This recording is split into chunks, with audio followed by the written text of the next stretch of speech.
Sveiki visi, šiandien pas mus svečiuojasi labai nepopuliarus futbolo žaidėjas. Sveiki. Jis puikiai mėto į kašį su tinklino kamuoliu. Nesu tinklinu, su krepšiniu. Nu, kaip pasakysi, taip nepagadinsi. Nu, varyk!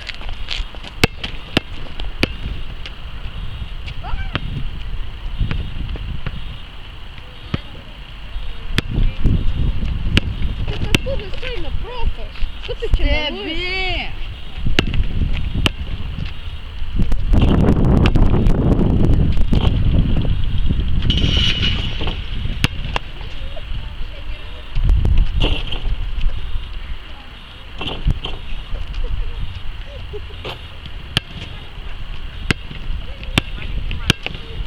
Oho, koks profas.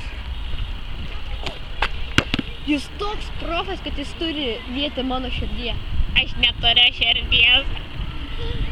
Nu, Taigi, vaikučiai, nerūkykit, būkit sveiki ir tada gerai mėtysite.